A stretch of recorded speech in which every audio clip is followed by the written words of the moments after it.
fosse possível transformar o que sobra da colheita num superalimento para peixes? E de quebra, deixar a aquicultura mais barata e sustentável. Parece coisa de filme, né? Mas não é. A gente vai conhecer a fermentação em estado sólido, ou FES, uma biotecnologia que está, sim, revolucionando a produção de alimentos.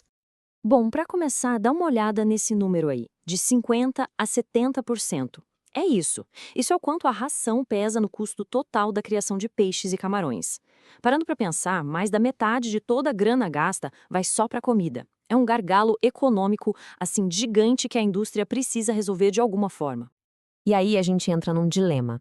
De um lado, tem a farinha de peixe.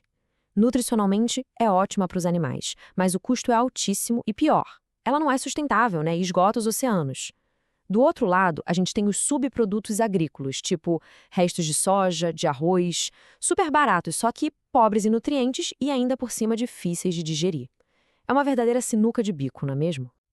Então, como é que se resolve essa equação? Bom, é exatamente aqui que a fermentação em estado sólido entra em cena quase como uma solução genial.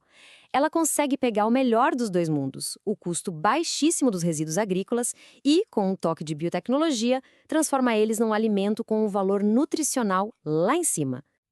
Ok, mas o que é essa tal de FES afinal? De forma bem simples, é um processo onde micro-organismos do bem, pense em bactérias e fungos, são colocados para trabalhar direto em cima de materiais sólidos, tipo farelo de soja e, o mais interessante, usando pouquíssima água. A missão deles é uma só: dar um upgrade, turbinar o valor nutricional daquele material. E a sacada genial disso tudo é que o processo imita o que a própria natureza já faz, só que de um jeito controlado e super acelerado.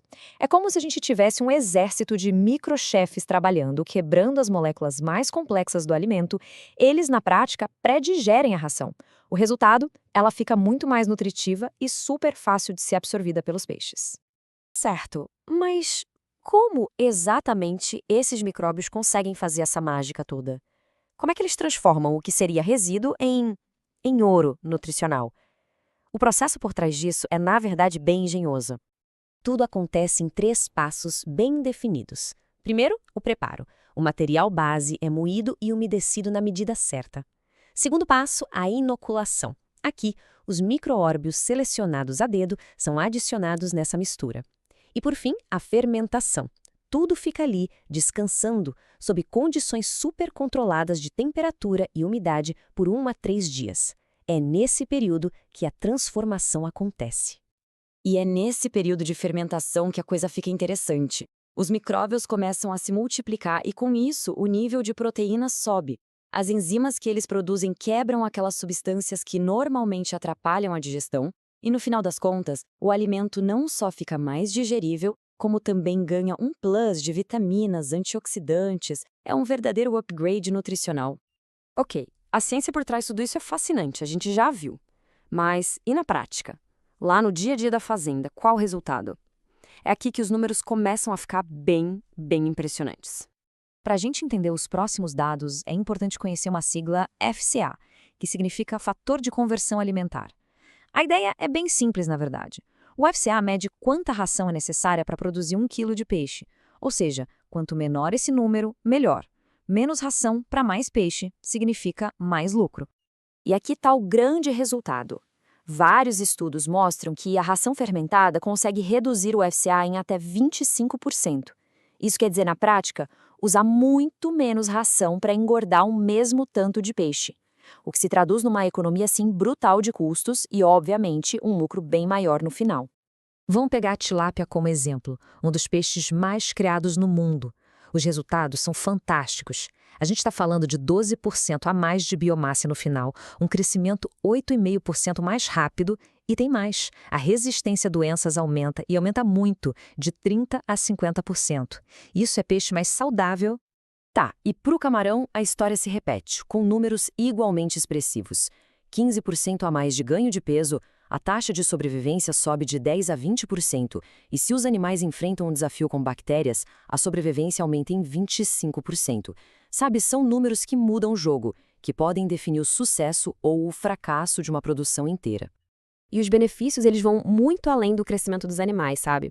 A FES reduz os custos de produção, diminui a necessidade de usar farinha de peixe, o que alivia a pressão sobre os oceanos, transforma o que seria lixo em um recurso valioso e, de quebra, ainda melhora a qualidade da água dos tanques. É a economia circular na sua forma mais pura.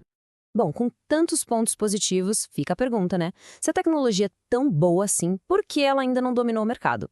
A verdade é que existem alguns obstáculos importantes pela frente, mas o futuro, esse sim, parece muito promissor. Essa é a grande questão que fica no ar. Se a FES é tão boa, por que ela ainda não é o padrão em todo lugar? A resposta, como quase sempre, está em alguns desafios bem práticos do mundo real. Os principais desafios hoje são 4. Primeiro, a escalabilidade. Uma coisa é fazer funcionar no laboratório, outra é produzir em escala industrial. Segundo, o custo inicial.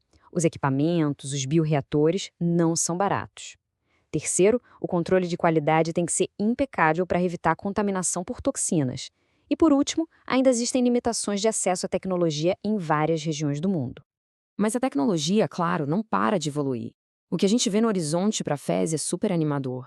Já se fala em bioreatores otimizados por inteligência artificial, em usar engenharia genética para criar micróbios ainda mais eficientes e até mesmo em desenvolver rações funcionais que agem quase como vacinas, fortalecendo a saúde dos peixes e diminuindo a necessidade de usar antibióticos. No final das contas, a fermentação em estado sólido é sobre isso: produzir mais, usando menos, de uma forma inteligente e muito mais alinhada com o meio ambiente. E a reflexão que fica é essa. Será que essa capacidade de transformar o resíduo de hoje na superração de amanhã não é uma das grandes chaves para a gente conseguir alimentar o nosso planeta de um jeito sustentável?